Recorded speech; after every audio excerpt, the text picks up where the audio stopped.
Okay, ma'am. Okay, Ansi, we have our first semester reading and reflection session. And for that, first I invite Ansi Anya Kurian. Okay, Ansi. Thank you, ma'am. Stephen Hawking once said, "Look up at the stars and not down at your feet. Try to make sense of what you see and wonder about what makes the universe exist. Be curious." Good morning, one and all. I'm Ansiana Kurian, and I'm here before you to present the book. You can see, right? Brief Answers to the Big Questions, and it is written by the eminent theoretical physicist Stephen Hawking. And this is the first page, first front cover, and this is the back cover. Now, I chose this book was published by John Murray on 16 October 2018 after his death on March 2018. And I chose this book because of two reasons. The first reason is that this book was the last book written by Stephen Hawking, and it was completed by his daughter Lucy Hawking. And the second reason is that this book comprises of many questions which we have asked in our life at one phase of or the other. So I think let's move on to the chapters. And this book consists of 10 chapters. Okay, now let's move on to the book. The first chapter, the first chapter's question is there God? So, according to Stephen Hawking, his work was about to find a rational framework to understand the universe around us. And he defined God as the embodiment of the laws of nature. അതായത് embodiment means അവതാരം അല്ലെങ്കിൽ ഒരു representation of the quality or the ideas. But the people like us, we imagine God to be a human with whom we can share our innermost feelings, our sorrow, that is our sorrows, happiness, etc. And according to the author Stephen Hawking, he had said that time began with the Big Bang, and for the author, there is no possibility of a creator to exist before time has begun. Thus, God does not have the time to make universe before Big Bang. And he also realizes that there is no afterlife, no heaven, no hell, and we return to dust when we die.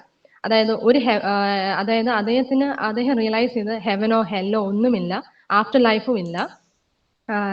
Instead we return to dust, നമ്മൾ പൊടിയായി തന്നെ തിരിച്ച് മരിച്ചു കഴിയുമ്പോൾ പൊടിയായി തന്നെ മാറുക എന്നാണ് actually അതാണ് അദ്ദേഹത്തിന്റെ influence.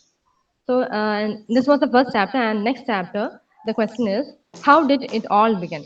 He explains about the origin of the universe, the future and nature of the universe. Different stories and myths were discussed by the author, and eventually making it more interesting. He actually made it more interesting way to for the readers, like quoting the different myths and all. And he started the chapter with the sentence that, with the quoting that Hamlet said, "I could be bounded in a nutshell and count myself a king of infinite space." This was his starting sentence. And Stephen thinks that our minds are free to explore the infinite space of universe, although we are limited physically. Our mind can explore the infinite space around the universe, but even though we are limited physically, likewise when we are reading a book, we can travel to many distance, we can be many characters, etc. That feeling we can get when we are that is the feeling what the author is saying about. And as we know that Edwin Hubble, he founded the fact that universe is expanding and realized that universe was nothing more than a single dot 15 billion years ago. And the primeval atom, that is the cosmic egg, it was actually extremely dense and hot, and everything came from it, even time and space. Also, according to author, he asked for what came before Big Bang is meaningless. That is, when we ask him what came before Big Bang, it is actually meaningless, as if there is no notion of time available to refer to. That is, big ബാങ്ങിന് മുമ്പേ അദ്ദേഹം പറയുന്നത് big ബാങ്ങിന് മുമ്പേ time ഇല്ലായിരുന്നു. അപ്പം ഈ ഒരു ക്വസ്റ്റ്യൻ എന്ന് പറയുന്നത് ഇറലവൻ്റ് ആണ്, ബിക്കോസ് ടൈം ഇല്ലാത്ത സ്ഥിതിക്ക് നമുക്കൊന്നും പറയാൻ പറ്റത്തില്ല. And also he says that universe in past was dense and small like a nutshell, and this nut encodes everything that happens in real time. This was about second chapter, and the third chapter is there other intelligent life in the universe? When we think about intelligent life, we think about the films like PK, Koi Mil Gaya. In Koi Mil Gaya, we always remember the Jadoo. which is an alien. And in PK, Amir Khan portrays an alien creature. And also in film known as an English movie known as Venom, അതിൽ എന്താണ് ഒരു creature ഹ്യൂമനുമായിട്ട് interact ചെയ്യാനായിട്ടുള്ള ഇത് chance വരികയും ഇത് ആ ഹ്യൂമനെ feed ചെയ്യുകയും ചെയ്യും, അല്ലെങ്കിൽ ആ ഹ്യൂമനുമായിട്ട് മ്യൂച്വൽ ഇന്ററാക്ഷനിൽ പോയി സിംബയോൺസ്. അപ്പം ആ ഹ്യൂമൻസിന് എക്സ്ട്രാ പവർ ആണ് ആ വെനം എന്ന സിനിമയിൽ നമുക്ക് കാണാൻ പറ്റുന്നത്. These are some of the pictures I remembered when I was thinking about intelligent life. So, according to the author Stephen Hawking, there is a difference between life and intelligent life, as multi-cell organism appeared on Earth after 2.5 billion years with the formation of the single-cell organism. Also, there are 200 billion stars in our Milky Way, that is our galaxy, and about 20% of them should have Earth-like planets revolving around them in Goldilocks zone. Goldilocks zone means it is the distance from the stars in the right range for liquid water to exist on surface. Also, according to the author, if there was intelligent life elsewhere, it must be very long way away. Otherwise, it would have visited Earth by now. Stephen Hawking അനുസരിച്ച് അദ്ദേഹം പറയുന്നത് വെച്ചാൽ intelligent life വേറെ എവിടെയെങ്കിലും ഉണ്ടായിരുന്നെങ്കിൽ അതിപ്പം എപ്പോഴേ തന്നെ നമ്മളെ വിസിറ്റ് ചെയ്യുകയും നമ്മൾ അത് അറിയുകയും ചെയ്തിട്ടുണ്ടാവണം. അതുകൊണ്ട് തന്നെ ഈ just like in the movie independence day, അതായത് ഒരു ഇംഗ്ലീഷ് മൂവി ഇൻഡിപെൻഡൻസ് ഡേയിൽ അതിനകത്ത് ഏലിയൻസ് നമ്മളെ വിസിറ്റ് ചെയ്യുന്നെന്ന് നമുക്ക് മനസ്സിലാവുകയും അങ്ങനെയുള്ള ഒരു സിനേറിയോ ആണ് അതിനകത്ത് ക്രിയേറ്റ് ചെയ്തേക്കുന്നത്. അപ്പൊ അതിന് പോലെ തന്നെ നമ്മൾ അറിഞ്ഞിട്ടുണ്ടാവണം. ഇപ്പൊ എന്തെങ്കിലും ഒരു ഇന്റലിജന്റ് ലൈഫ് നമ്മളെ വിസിറ്റ് ചെയ്തിട്ടുണ്ടെങ്കിൽ നമ്മൾ ഓൾറെഡി അറിഞ്ഞിട്ടുണ്ടാവണം. ഇതുവരെ അപ്പം വിസിറ്റ് ചെയ്തിട്ട് നമ്മൾ അറിഞ്ഞിട്ടില്ല. അപ്പം അദ്ദേഹം പറയുന്നത് ഇന്റലിജന്റ് ലൈഫ് വേറെ എവിടെയെങ്കിലും കാണും, എർത്ത് ലൈക്ക് പ്ലാനറ്റ്സ് വേറെ ഉണ്ട്, അപ്പം അത് എവിടെയെങ്കിലും കാണുമായിരിക്കും, പക്ഷെ നമ്മൾ ഇതുവരെ ആയിട്ട് ഇന്ററാക്ഷൻ വന്നിട്ടില്ലെന്നാണ് അദ്ദേഹം പറയുന്നത്. Now let's move on to the fourth chapter. Can we predict the future? Future prediction is actually a curious thing for all of us. അതായത് നമുക്ക് ഫ്യൂച്ചർ അറിയാൻ ഭയങ്കര അധികം നമ്മൾ ആങ്സൈറ്റിയും ക്യൂരിയസും ആണ് എപ്പോഴും. അതുകൊണ്ട് തന്നെ he says that the primitive people considered flood, drought, etc. to a pantheon of god and goddesses. നമ്മൾ പണ്ടൊക്കെ ഫ്ലഡും ഡ്രൗട്ടും ഓരോ കലാമിറ്റീസ് ഒക്കെ വരുമ്പോഴത്തേക്കും പണ്ടത്തെ പ്രിമിറ്റീവ് ആൾക്കാർ വിചാരിച്ചുകൊണ്ടിരുന്നത് it was actually the anger of the gods of goddesses. അതുകൊണ്ട് തന്നെ അവരെന്തെങ്കിലും ക്രിയകളോ എന്തെങ്കിലും യോഗയോ അതായത് എന്തെങ്കിലും ക്രിയകളൊക്കെ ചെയ്ത് ഈ ഗോഡ്സിനെ ഗോഡസസിനെ ഒക്കെ പ്രീതിപ്പെടുത്തിക്കൊണ്ടിരുന്നു. And later, when heavenly bodies motion were discovered, astronomy came into effect. Later, through classical mechanics, the future motions of particles can be known if position and speed were known. Just Laplace, the scientist Laplace has said. Later, this theory was modified by Heisenberg, and it was known as Heisenberg's uncertainty principle. That is, one cannot know speed and position accurately. ഇപ്പം നമ്മൾ black holes എടുക്കുകയാണെങ്കിൽ അതിനകത്ത് black holes എല്ലാം absorb ചെയ്യും. അപ്പം ഈ ഒരു consideration black ഹോൾസിന്റെ കേസിൽ വരുമ്പോൾ നമുക്ക് മനസ്സിലാകത്തില്ല. Then the author says that through principles, laws allows us to predict the future, but in practice the calculations are often too difficult to solve. Principles അനുസരിച്ച് ലോസ് അനുസരിച്ചൊക്കെ നമുക്ക് എന്താണ് ഈ ഫ്യൂച്ചർ പ്രിഡിക്റ്റ് ചെയ്യാൻ പറ്റും, പക്ഷെ അതിന്റെ കാൽക്കുലേഷൻസ് ഭയങ്കര അധികം ടീഡിയസ് ആയിരിക്കും. അതാണ് can we predict the future എന്ന ചാപ്റ്ററിലൂടെ ഓഥർ പറയുന്നത്. കുറെ അധികം കാര്യങ്ങൾ അദ്ദേഹം പറയുന്നുണ്ട്, ജസ്റ്റ് ഒരു ക്രിസ്പ് ആയിട്ടുള്ള കാര്യങ്ങൾ മാത്രമേ പറയുന്നുള്ളൂ. Next one is what is inside a black hole. As we all know that black holes are a region of space-time where gravity is strong. അദ്ദേഹം പറയുന്നത് ബ്ലാക്ക് ഹോൾസ് ഇപ്പൊ നമ്മൾ വീണ് പോവാണ്, ബ്ലാക്ക് ഹോളിലോട്ട് വീണു, അല്ലെങ്കിൽ ഇപ്പൊ ഒരു ആസ്ട്രോനോട്ടൊക്കെ സ്പേസിലൊക്കെ പോകുമ്പോഴത്തേക്കും ബ്ലാക്ക് ഹോളിലേക്ക് വീണ് പോവുകയാണെങ്കിൽ, if he is falling into stellar mass black hole, we would be made into spaghetti before reaching the horizon. Spaghetti എന്ന് പറയുന്നത് ഈ നൂഡിൽ ലൈക്ക് ഷേപ്പിലായി പോകും നമ്മൾ ബ്ലാക്ക് ഹോളിലേക്ക് വീഴാണെങ്കിൽ. സ്റ്റീലാർ ബ്ലാക്ക് ഹോളിലേക്ക് വീഴാണെങ്കിൽ നൂഡിൽ ലൈക്ക് ഷേപ്പിലേക്ക് നമ്മളെ വലിച്ച് ഒരു അവസ്ഥയിലാക്കും. ഇനി now if we are falling into a supermassive black hole, then we will be crushed out of existence at a singularity while crossing the horizon. നമ്മളെ ഫുള്ളി ക്രഷ് ആക്കി നമ്മുടെ ഒരു സൈഡിൽ നിന്ന് നല്ല അത്രയധികം ഫോഴ്സ് ആണല്ലോ ബ്ലാക്ക് ഹോളിൽ, അപ്പം we would be crushed out of existence. അപ്പൊ അതാണ് അദ്ദേഹം പറയുന്നത്. ബ്ലാക്ക് ഹോളിനെ കുറിച്ച് പറയുമ്പോൾ നമ്മൾ ഒരു മൂവി ഉണ്ട്, ഇന്റർസ്റ്റെല്ലാർ എന്ന് പറഞ്ഞിട്ടൊരു മൂവി ഉണ്ട്. അപ്പൊ അതെല്ലാവരും കാണണം.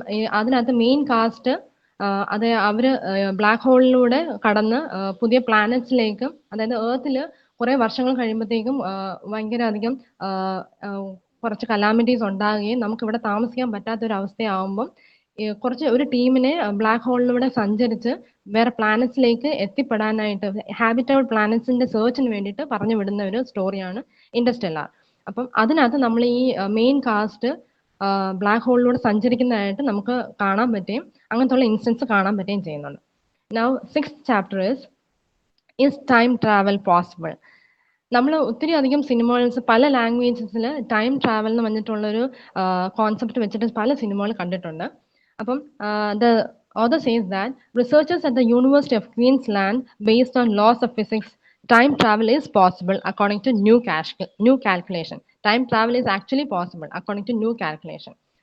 പക്ഷേ time travelers won't be able to alter the past in a measurable way and future would remain the same. അതായത് അദ്ദേഹം പറയുന്നത് വെച്ചാൽ ടൈം ട്രാവൽ പോസിബിൾ ആണ്, പുതിയ കാൽക്കുലേഷൻസ് വെച്ച് ടൈം ട്രാവൽ പോസിബിൾ ആണ്. പക്ഷേ ഈ ടൈം ട്രാവലേഴ്സിന് അത് അവരുടെ ഇപ്പം നമ്മുടെ ഫ്യൂച്ചറിൽ നിന്ന് പാസ്റ്റിലേക്ക് പോയിട്ട് പാസ്റ്റിൽ എന്തെങ്കിലും ഒരു കാര്യം മാറ്റിയിട്ട് തിരിച്ച് ഫ്യൂച്ചറിലേക്ക് വരികയാണെങ്കിലും ആ ഒരു മാറ്റം സംഭവിക്കുന്നില്ലെന്നാണ് അദ്ദേഹം പറയുന്നത്. It's the main reason behind this, he thinks, is that if time travel was possible, it could cause serious logical problems. So Hawking hopes that there is some chronological protection law we know nothing about. നമുക്ക് ഒരു chronological protection law ഉണ്ടെന്നാണ് അദ്ദേഹം വിചാരിക്കുന്നത്. അതായത് ഈ ഒരു അതായത് നമ്മളിപ്പം ഒരു കൊറിയൻ ഡ്രാമയുണ്ട്, അതായത് marry him if you dare. അതിനകത്ത് മെയിൻ ഫീമെയിൽ ലീഡ് അവരുടെ ഫ്യൂച്ചറിൽ ഉണ്ടാവുന്ന ആ ഒരു ബുദ്ധിമുട്ട്, ഒരു ക്രൈസിസ് വരുന്നുണ്ട്. അപ്പൊ ആ ഒരു ക്രൈസിസ് മാറ്റാനായിട്ട് അവർ പാസ്റ്റിലേക്ക് she actually travels to her past and to alter her എന്താണ് past life, alter her future alter ചെയ്യാനായിട്ട് പാസ്റ്റിലേക്ക് പോയിട്ട് ആ മാറ്റങ്ങൾ വരുത്താനായിട്ട് ശ്രമിക്കുന്നുണ്ട്. പക്ഷേ ഇൻ ദ ലാസ്റ്റ് അവസാനത്തോടെ നമ്മൾ കാണുന്നത് ഒരു ചേഞ്ചും വന്നിട്ടില്ല എന്നാണ് നമുക്ക് കാണാൻ പറ്റുന്ന ആ ഒരു സീരീസിലൂടെ. അപ്പം ഇതാണ് ആക്ച്വലി എനിക്ക് പെട്ടെന്ന് ഇത് പറഞ്ഞപ്പം ആ സെന്റൻസ് കേട്ടപ്പം ആ ഒരു ഇതാണ് ആക്ച്വലി ഓർമ്മ വന്നത്.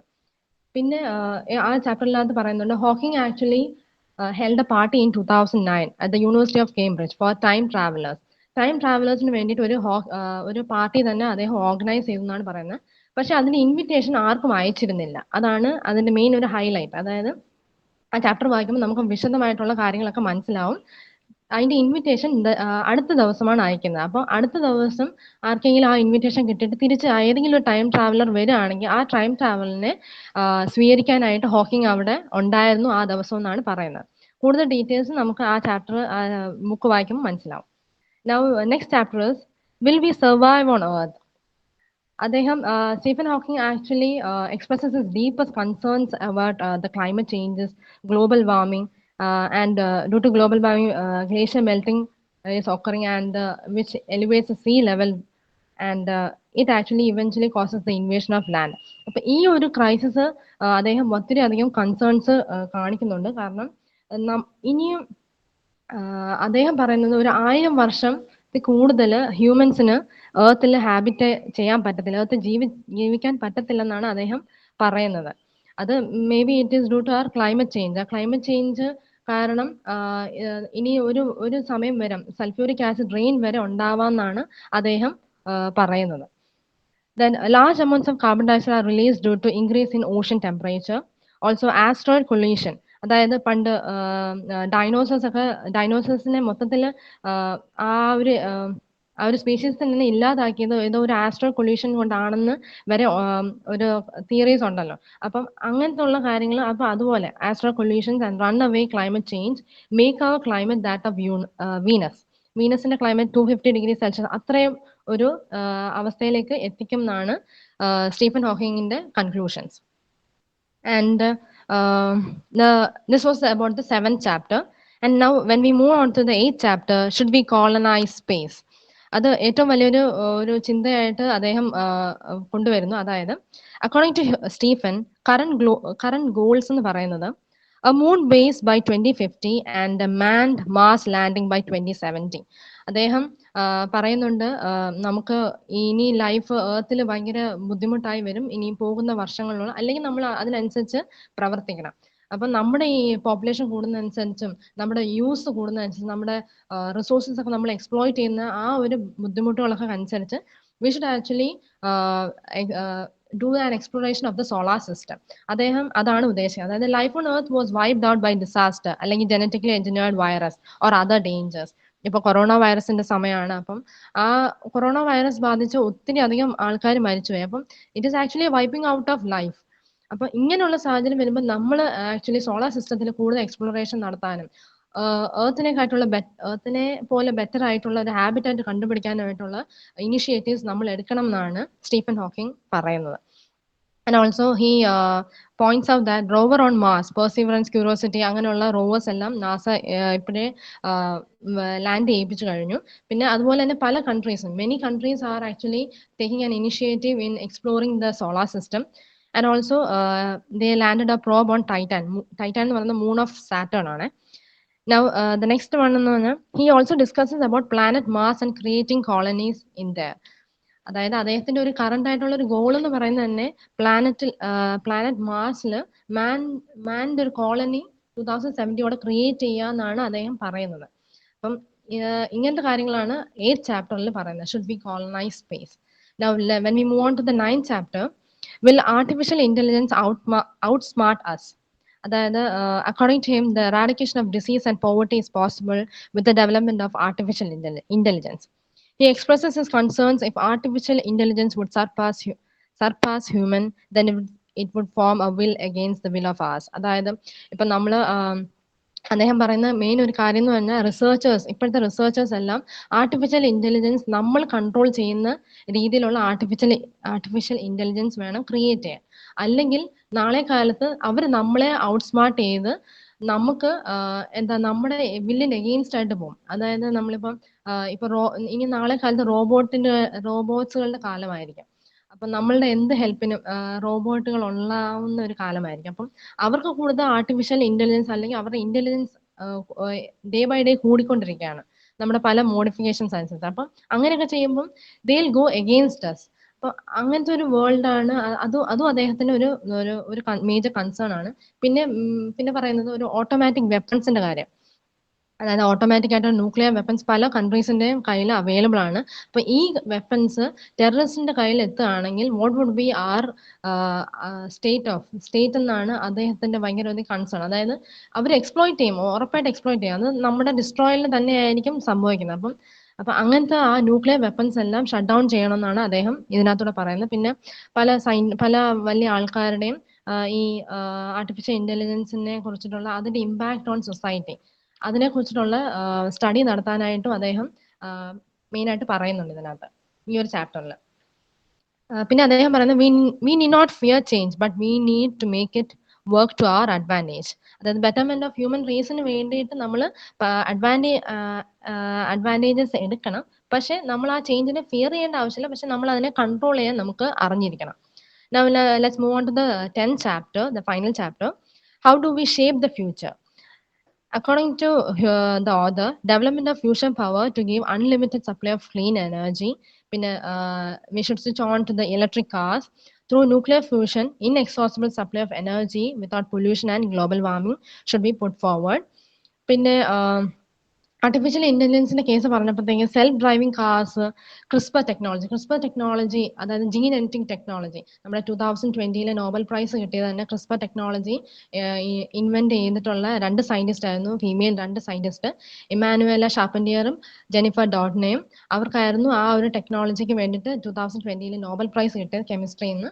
അപ്പം അദ്ദേഹം അതിനൊരു ഭയങ്കര ഒരു ഇമ്പോർട്ടൻസ് കൊടുക്കുന്നുണ്ട് ജീൻ എഡിറ്റിംഗ് ടെക്നോളജിക്ക്. അതായത് ജനറ്റിക്കലി ഉള്ള ഡിസീസിനെയൊക്കെ മോഡിഫൈ ചെയ്ത് മാനിനൊരു ബെറ്റർമെന്റ് ലൈഫ് ഉണ്ടാവാനായിട്ട് അദ്ദേഹം അതായത് സ്റ്റീഫൻ ഹോക്കിംഗ് തന്നെ ഒരു 2021 ഇയറിൽ അദ്ദേഹത്തിന് 21ാമത്തെ വയസ്സിൽ അദ്ദേഹത്തിന് ഒരു ഡിസീസ് വന്ന് നമുക്ക് എല്ലാവർക്കും അറിയാം. അദ്ദേഹം വീൽ ചെയറിലായി. പിന്നെ അങ്ങനെ ഒരു ജീവിതം നയിച്ച ഒരാൾക്ക് ഇങ്ങനെ ഒരു ജീൻ എഡിറ്റിംഗ് ടെക്നോളജിയിലൂടെ ചിലപ്പം നാളെ മാറ്റങ്ങൾ ഒത്തിരി അധികം മാറ്റങ്ങളായിരിക്കും സംഭവിക്കുന്നത് ഹ്യൂമൻസിന്. അപ്പം അതിന്റെ ഒരു വലിയൊരു അഡ്വാൻസ്മെന്റ് ഒക്കെ അങ്ങനത്തെ ഒരു കാര്യങ്ങളൊക്കെ അദ്ദേഹം പറയുന്നുണ്ട്. പിന്നെ ലാസ്റ്റ് ചാപ്റ്ററിൽ അദ്ദേഹം നമ്മൾ നമ്മുടെ ഫ്യൂച്ചറിനെ എങ്ങനെ ഷേപ്പ് ചെയ്യേണ്ട കാര്യമാണ് പറയുന്നത്. അതായത് ഫ്യൂഷൻ പവറിനെ കൂടുതൽ ഡെവലപ്പ് ചെയ്യുക, പിന്നെ ഇലക്ട്രിക് കാർസ്, പൊല്യൂഷനൊക്കെ കുറയ്ക്കാനായിട്ട് ഇലക്ട്രിക് കാർസ്, ന്യൂക്ലിയർ ഫ്യൂഷൻ, അങ്ങനെയുള്ള കാര്യങ്ങളൊക്കെ കൂടുതൽ ഡെവലപ്പ് ചെയ്യാനാണ് അദ്ദേഹം പറഞ്ഞേക്കുന്നത്. This was all about the book, brief answers to the big questions. And miss time ഉണ്ടോ? ഒരു സ്ലൈഡ് പോലെ ഒന്ന് കാണിക്കാൻ, ജസ്റ്റ് ഒരു പിക്ചേഴ്സ് മാത്രം ജസ്റ്റ് ഒന്ന് ഓക്കെ ഓക്കെ, പെട്ടെന്ന് ചെയ്തോളൂ ആൻസി.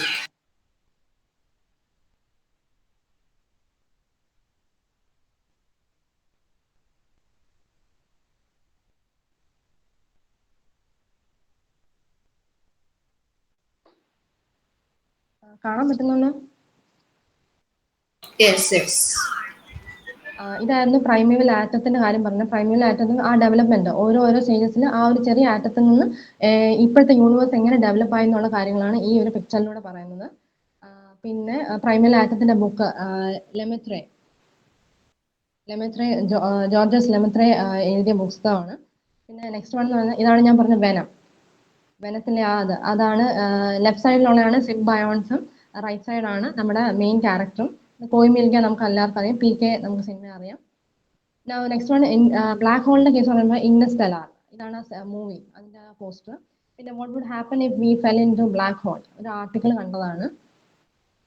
ഇതാണ് നമ്മൾ സ്റ്റീഫൻ ഹോക്കിംഗ് ടൈം ട്രാവലേഴ്സിനെ വെൽക്കം ചെയ്തിട്ടുള്ള ഒരു പോസ്റ്റർ. പിന്നെ ഇതാണ് ഞാൻ പറഞ്ഞ marry me if you dare, ആ ഒരു സീരിയൽ. അതിനകത്തെ മെയിൻ ഇതാണ് ഫ്യൂച്ചറിലെ നാമിറ, പിന്നെ ഇതാണ് പാസ്റ്റിൽ നാമിറ. കാണാൻ പറ്റുന്നുണ്ടെന്ന് തോന്നുന്നു.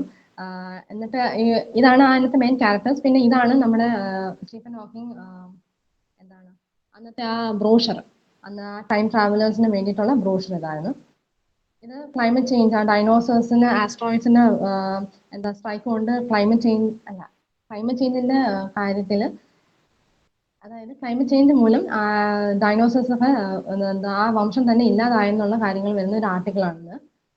പിന്നെ ഇത് ആ ഒരു മാർസിൽ പെർസിവറൻസ് വിട്ട സമയത്ത്, ആ സമയത്ത് ഞാനിങ്ങനെ നമുക്കൊരു അവസരം കിട്ടിയാണ് ഈ നാസക്കാർ നമ്മുടെ ഫോട്ടോ അപ്ലോഡ് ചെയ്ത് കൊടുക്കുകയാണെങ്കിൽ നമ്മൾ മാർസിൽ നിൽക്കുന്നതായിട്ടുള്ള ഫോട്ടോസ് കിട്ടാം. അപ്പം അന്ന് ഞാൻ അങ്ങനെ ചെയ്തത്, ഞാൻ എൻ്റെ ഫ്രണ്ട്സിനെയും ഫാമിലിയും കൂടെ മാർസിൽ എത്തിച്ചെന്നുള്ള രീതിയിലുള്ള ഫോട്ടോ എടുത്ത് വെച്ചിരുന്നതാണ്.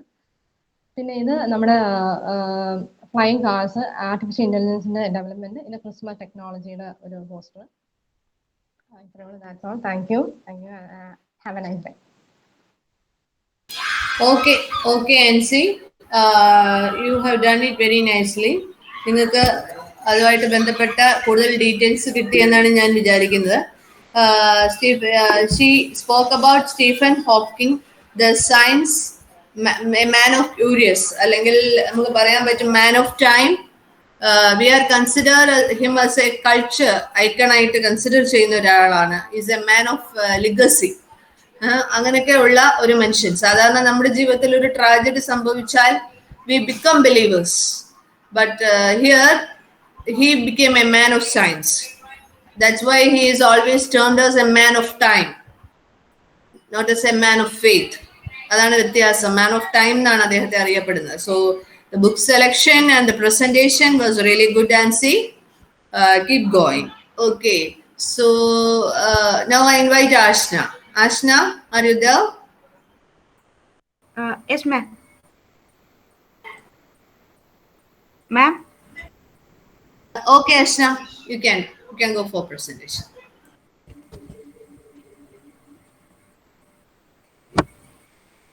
Ma'am, start it. Yes. Hey guys, good morning everybody. How's things going on? Hope you all doing fine. So now I'm here to make a review about the book which I read, that is The Invisible Man by H.G. Wells. Talking about the author, H.G. Wells, Herbert George Wells, was an English author, English writer, and was known as the father of scientific fictional stories. And we all wanted to be invisible, right? And do you ever think about the consequences which we have to face during that journey? Yes. In this story, the author depicts the life of an invisible man and how the real world could react, and what are the consequences he had to face on his journey. So, this story is actually taking place in a small village called Ipping in Britain. The story begins with an arrival of a strange man whose entire body is covered with bandages and with a hat on his head and a jacket on his body. And he seems to be very arrogant as well as angry man who gets angry even for small things. The whole village was curious to see this man and started to call him the strange man. And he chose to live in a local inn where he can live alone. So he gave a lot of money to Mrs. Holt, the landlord of the inn he stayed. She was not so bothered about his strange looks and behavior as long as she got a lot of money from this man. He spends most of his time in his room handling, working with a lot of chemicals and laboratory stuffs. But after some time, he ran out of money. And meanwhile, a mysterious Bulgari occurred in a strange manner. Then one day, the room service day came, and when she entered the room, she saw some kind of weird bottles, colored bottles, funnels, and vessels. But didn't see anyone there. All she all she heard was the gasp and some sound of the footprints approaching. Then suddenly the door snapped over his face, and all she was the glimpse of flying glasses. Yep, that was so called the strange man, the invisible man. She didn't get anything. That is what happened there. She thought it was some kind of a daydream, and then she cleaned the room and get out of that room. And after some more days, she again came for the room service, but this time she actually saw some floating cigarettes and some kind of talking and floating rubber gloves, etc. But still, she didn't see anyone there, and she thought the room got haunted. So she ran out of the room and called sheriff, and she informed that the room was haunted. The sheriff came with some more people and saw those floating objects. The whole drama concluded with the reveal of the invisibility of that man and the arrest of the man. The invisible man somehow escaped and ran and ran. He kept on running until he feels safe and from the sheriff, even though he was invisible. Then he encountered with Thomas Powell, who was in a very drunken state. The invisible man threatened him and made him to steal his three books which remained in the inn. While returning back, Marvel thought of escaping from him, but the invisible man said, "If you do so, I will kill you." The Marvel was afraid to death. Marvel decided to tell everything about people, so that he could escape from him. So that Marvel strikes up the conversation with the local mariner. The mariner tells him that, "Do you hear about an invisible man appeared in the Iping? So weird, right?" This is all. There's also an article about this event. Because of his fear to the invisible man, Marvel had to tell the mariner that the whole story is a hoax. Then they reached a place called Jolly Cricketers. The invisible man got attacked by the people there and saved Marvel's life. The invisible man got haunted and went in a house, and the house was owned by Dr. Kemp. Doctor offered him food and helped with his wounds too. The invisible man got soft hearted and told every story, everything about his life. And and here the author reveals his name, the invisible man's name, and his name was Griffin, and he was a medical. And he was doing some experiment regarding the invisibility due to shortage of the money. And he was doing some research about invisibility, and he got half successful, but he ran out of the money. So he stole some of his money from his family that led to his father's death. But he made the experiment very success.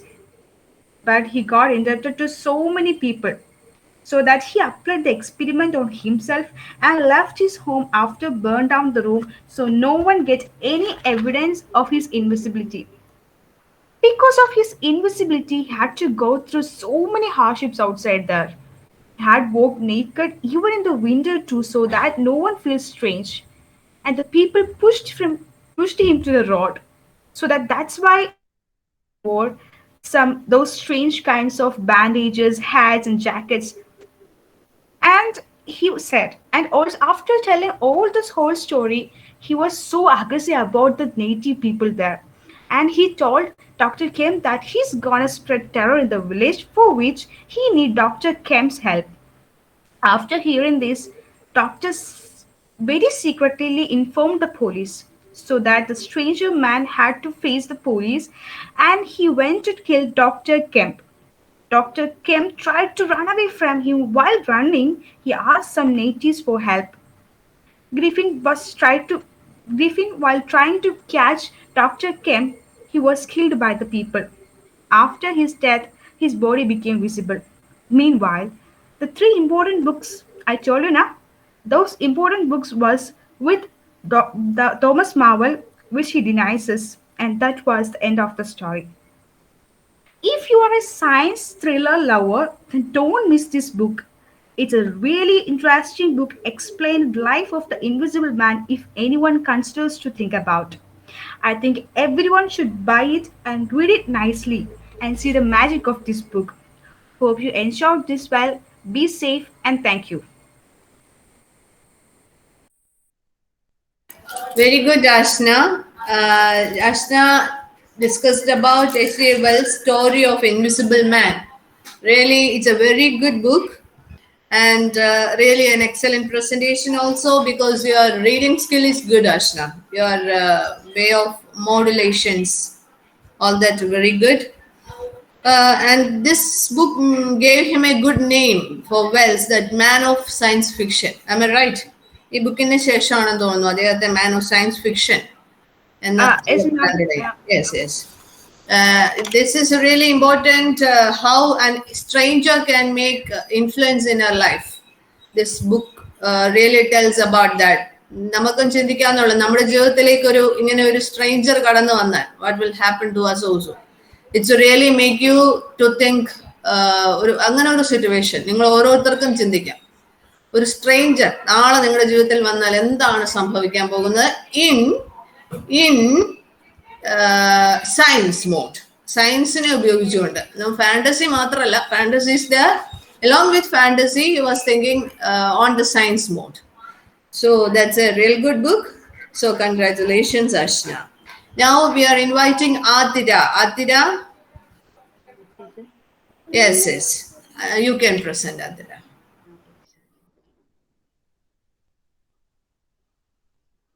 Good morning, all. I am Adira. Today, I am here to present the review of the book Frankenstein, written by the famous English author Mary Shelley. This is a novel, and this novel infused the elements of mystery, goth, as well as an horror story. This is an horror story, and some romantic moments also involved in this story. And the story begins with the Frankenstein, Victor Frankenstein, who is an young scientist who creates an unorthodox. He creates a creature through an unorthodox scientific method. So let's look through the story.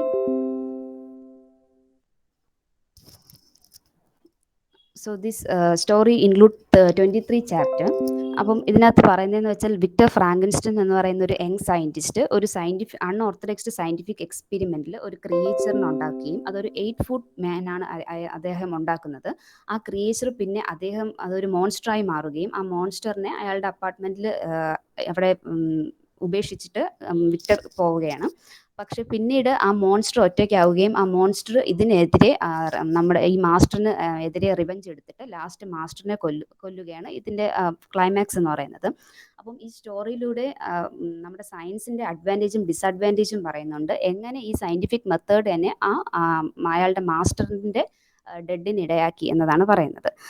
So now let me have a small summary about the whole story. So, at the beginning of the story, Victor describes his early life in Geneva. At the end of his childhood, he set out to Germany for studying natural philosophy and chemistry. From there, he got a desire to discover the secret of life. Thus, he begins his experimentation of creating life from death and reanimating a dead body. He failed several times but finally achieved his goal and 8 foot man to life. Firstly, Victor felt his creation was an awesome, beautiful one, but later he felt terrified the sight and he horrifies and he runs from the apartment. Sickened by his horrified deed, Victor prepares to return to Geneva, but just before the departure, Victor receives a letter from his father informing that his younger brother William has been murdered. At this time, Victor feels suddenly that the murder of his little brother could be his monster. He felt disappointment and takes a tour to refresh his soul. There, Victor and Monster met together again, and the monster convinces Victor to listen to his story. Here, Mary Shelley makes the monster a sympathetic creature, not a horrified one. And the monster begins his story by recalling his earlier memory that everyone made him alone, and he begs Victor to create a mate for him, or otherwise, the monster will kill the or destroy the Victor. First of all, Victor refuses but later sees the monster's point of view and agrees to create a mate for the monster. Thus, Victor begins to study how to create a second monster by visiting at Geneva for knowing the latest development in the scientific community. Thus, the Victor begins to create a second monster, but in a fit of anger and guilt, Victor destroys the half-filled creation in front of the monster and tells to him he will not continue. As a revenge of this, monster sure that he will be with Victor on his wedding night. And then after, Victor felt shocked to heard about his friend Henry Clever's murder and with the mark of the monster's finger on his neck. Shortly after return to Geneva with his father, Victor married Elizabeth as this was the last wish of Victor's mother during the last time of her death, and he fears the monster's warning and suspects that he will be murdered on his wedding night. But monster entered into the room and attacked his wife Elizabeth. Later, Victor vows to deviate the rest of his life to killing the monster as his only revenge. And he began to track the monster. At this time, he found Robert Walton. Victor encourages Robert to continue the fight to destroy monster if he does not. And later, Robert found Monster weeping around his creature's dead body. Monster tells Walton about his loneliness, sufferings, hatred, etc. And the story ends with the monster's dialogue that now his creature has died and he too can end his suffering. The monster then departs away. So, this is the brief summary of the story. So I prefer this book to read as this clearly depicts and picture out the advantages as well as the disadvantages of scientific techniques, which finally spoils the life of a scientist itself. So this story was a thought-provoking, fascinating to study and explore, as well as a horror mode is created. So that's all about the book Frankenstein. Hope all you understood the brief summary of this story. Thank you. Very good, Adira. This story really tells about the science notions about 200 years ago, right? And 200 വർഷം പഴക്കമുള്ള ഒരു നോവലാണിത്. So it's എൻ്റെ ഏറ്റവും വലിയ സന്തോഷം ഈ പറയുന്ന എല്ലാ നോവലുകളും ഏകദേശം ഫിലിംസ് ആയിട്ടുണ്ട്. എൻ്റെ അറിവ് ശരിയാണ്, ഇതെല്ലാം ഫിലിംസ് ആയിട്ടുള്ളതാണ്, ഹോളിവുഡ് ഫിലിംസ് ആണ്. സോ യു ക്യാൻ വായിക്കാൻ പറ്റാത്തവർ ആ ഫിലിംസ് എങ്കിലും കാണണം, because really it's give you a new view what is really science, what is the scope of science. Okay, very good, Adra, for that good presentation, and we got it in a nutshell. So I invite Deepa for review. Deepa Beniz. Okay, Deepa, very good, come. Good morning, everybody. The book that I choose to read and to reflect upon is nothing but Theory of Everything, The Fate of the Universe. And it is also the book that is written by Stephen Hawking. As you all know that Stephen Hawking, he is an English physicist, a theoretical physicist, and he is also an author too. So the book, it was first published in 2002 now it is available in the market for almost 130 rupees, and it is a small book which consists of almost 130 to 140 pages. So the main peculiarity is nothing but there is no copyright issues on this book, so it is easily available even in the internet for free downloads. So let's talk about this book and let us reflect upon this book. While talking about this book, origin and fate of the universe. So it is. Let me share the screen for a while.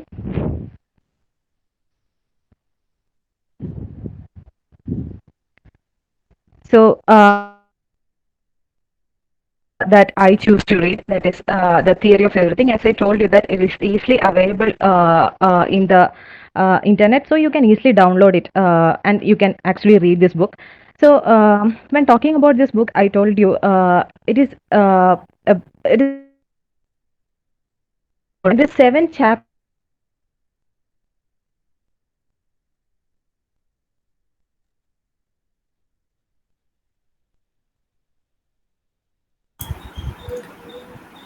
Deepa, you're not audible, Deepa.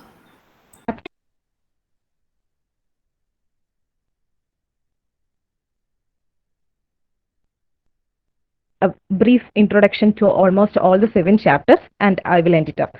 So the chapter 1, as you can see, it is all about ideas. Yes, about the universe. This chapter actually discusses from the scientists like Aristotle. It discusses about the Ptolemy's idea, then Kepler's idea, and finally it ends up in Newton's book. So everywhere you can see that the theories have been proposed. It was actually been corrected as the time went on, as the time passed. So this theories, its corrections, what were the problems, etc., have been described in the first chapter of the book, that is ideas about the universe. And the second chapter, that is about expanding universe. As we can see here, he is discussing about the Edward Hubble, his contributions, and various models like a Friedman model. Then what a Friedman model discusses, what are the problems of the Friedman model. So about the relativity theories and the space and time, everything is described in a very easy as well as an understandable form. And the chapter 3 is about the black hole. As you know that he's a person who always talks about the black hole as well as the black hole radiations and how they are being formed and so on. So here the author, he describes about the Big Bang and the black hole in this chapter, and and he describes about the ideas of the stars and the formation, then the various shapes of the star, what is meant by a neutron star, and so on. So that has been described in the chapter 3, that is black hole. And the chapter 4, that is about black hole ain't so black.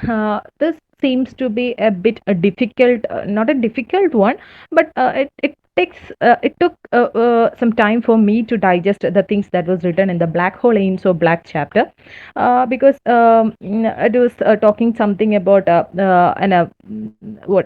more theoretical factors of black hole, like quasars, pulsars, and so on. So that was actually been described in chapter 4. And in chapter 5, he discussed about the origin and fate of the universe. That is, once again, he is summarizing from where the history of the universe started, that is from the Big Bang, and how it is progressing to. He is also describing about the rotating galaxies and how the universe is expanding actually. And also he is also talking about the gravitational fields and the possibility of finding Higgs boson and so on in this chapter. And again, chapter 6 is again the direction of time. That too seems to be a bit difficult to comprehend, because here he is introducing some concepts like thermodynamic arrows, that is arrows of time, thermodynamic arrows, then psychological arrows. So it was difficult for me to comprehend this kind of the concept, but still reading this portion was also it also gives you an insight or more clarity regarding the relativity theories, space-time relationship, and so on. And in chapter 7, what he discusses is actually theory of everything. It is the theory that we are all waiting for. Stephen Hawking, he was also looking for, he was also trying to, his greatest wish was to unify every theories. That is a single theory that could explain the micro world as well as the macro world. That is the theory that will be combining the general relativity as well as that of the quantum mechanics. But he says that it will be taking in a longer time to combine both these theories, because as we know that there is always some kind of mismatches in between when we try to combine the theories in a quantum sense, and if you are moving to that of a larger size particles too. So the theory of everything. So finally, he ends up that there should be a time in which we will be having a single theory to explain everything. That is the way he concludes this book. And again, while talking about these are actually the 7 chapters that is included in this book.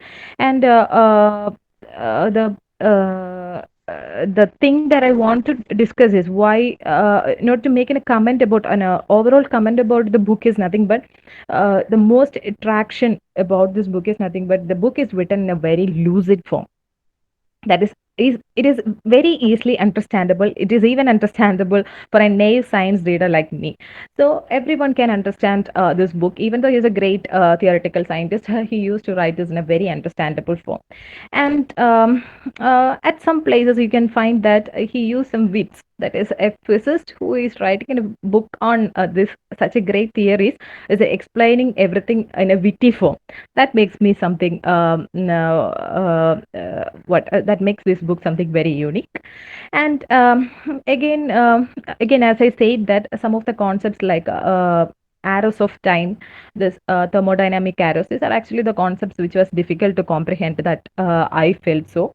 And again, the peculiarity of the book is that as we move through this book, you cannot see any mathematical equations anywhere, because no mathematical equations are being used to explain these many hard theories of the physics. That is another important peculiarity of this book. And but the questions, or the thing I used to the thing that I want to I found is that actually the brief history of time is his another book. It is having its close similarities with this theory of everything. So I feel like both of these are coming under both of these books look similar. So what was the need for theory of everything is always a question. Then the next important thing I found is that you can see that it is actually a compilation of the lectures. You cannot find any kind of pictures here. You cannot find any mathematical equations here. So it would have been more beautiful if he had added some kind of pictures as well as some kind of explanations more. If it were been if it were there, means the book would have been looking more readable, or it will be it might have been in a more pleasing way. So these are actually the comments that I have to make on this book. So this is all about the book that I selected for reading and reflection. Thank you. Very good, Deepa. She already discussed about the Stephen Hawking's other book, that is Theory of Everything. This is really as already we mentioned, this is also a film. So you can go for that. It tells about the number of very unique way of ideas, presentations, and paradoxes. So really, I'm appreciating you, Deepa, because your reflection part was really very, what I had to say, appreciative. You reflected over your reading content in a very appreciable manner. Okay, Thank you, keep ma'am. it going, keep it going. Okay, thank you, Deepa. Elsa, do you have enough time? Can you complete it within 7 minutes? Or do you Hello. want more time? Elsa? Hello, ma'am. Can you? Okay, ma'am. Okay, okay.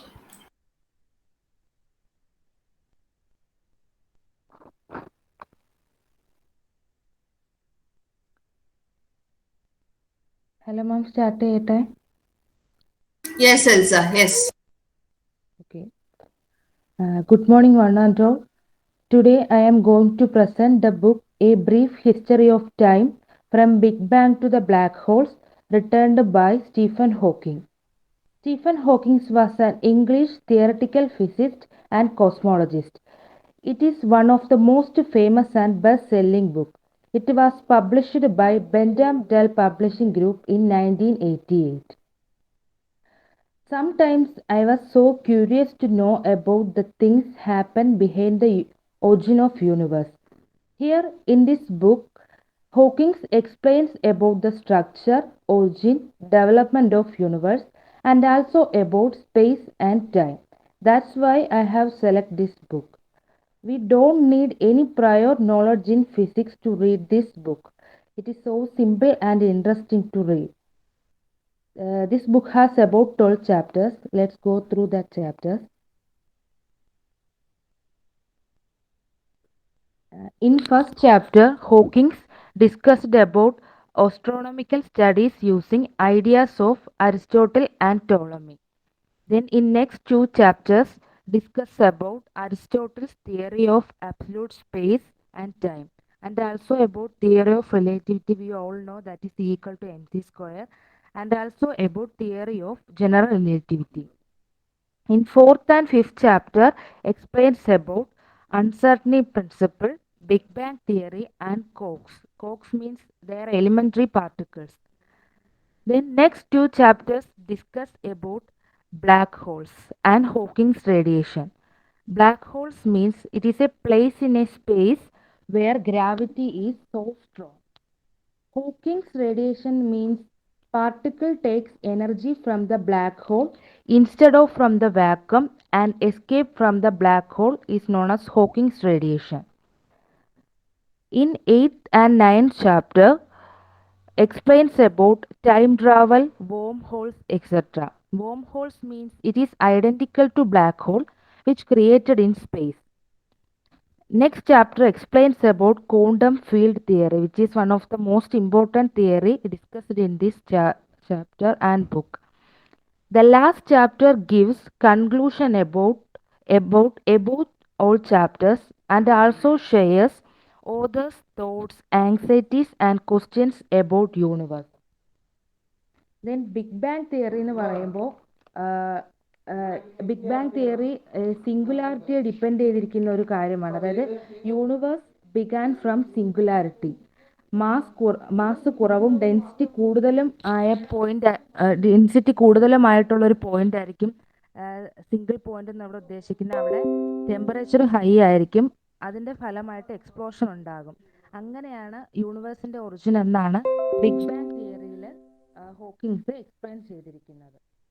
So in overall the author discuss about two major theories such as theory of relativity and quantum mechanics, quantum field theory. Moreover, this book has great relevance in this present situation. Here, this book helped to find the latest discoveries, theories, observations happen in the world of science, and help these things familiarize to the ordinary people. That means the author's contribution to the scientific world encourages upcoming scientists to search more about universe. Also, these books help to form an urge or thirst in people to believe in scientific facts behind the universe rather than religious facts. In some areas, Hawking interjected some humor also. It made reading very enjoyable. He actually, throughout this book, he was in a search for a unified theory that describes everything in the universe in a coherent manner. So I think later that unified theory will be discovered. So through this book, I got an idea about black holes, Hawking's radiation, time and space, etc. So the flow of this book is very beautiful in such a way that each topic complements the next, and almost all the information written in this book is still valid as 2020. So obviously this book makes you curious and wonder about the universe that we live in. And also this book is very interesting and useful. So I hope everyone like this book. Thank you.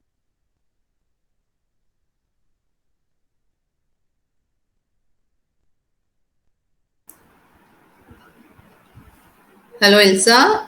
Yes. Elsa discussed briefly about a brief history of time, and this book really tells about the importance of human reasoning. അല്ലെങ്കിൽ human റീസണിങ്ങിന്റെ capacity എത്രയാണെന്ന് clear ആയിട്ട് പറയുന്ന ഒരു ബുക്കാണ് brief history of time. So അതുപോലെ തന്നെ ഇത് ശാസ്ത്രജ്ഞന്മാരെയും മത പണ്ഡിതരെയും ഒരുപോലെ ഇൻഫ്ലുവൻസ് ചെയ്യുകയും അവർ രണ്ടു കൂട്ടരും ഒരുപോലെ പഠനം നടത്തുകയും ചെയ്യുന്ന ഐഡിയാസ് ആണ് ഈ ബുക്കിലുള്ളത്. അപ്പൊ അത് നമുക്ക് ഊഹിക്കാൻ പറ്റും അതിൻ്റെ അകത്തെ ഐഡിയാസിന്റെ പിന്നെ ഇൻഫ്ലുവൻസ് എത്രയാണെന്ന്. കാരണം രണ്ട് മേഖലയിൽ നിൽക്കുന്ന രണ്ടാളുകൾ ഒരേപോലെ പഠിക്കുന്ന ഒരു book. So that's the importance of that book. So congratulating Elsa also for selecting the book and presenting it here. Very good. So hereby for today we are concluding the session. Okay, Georgia, thank you for that.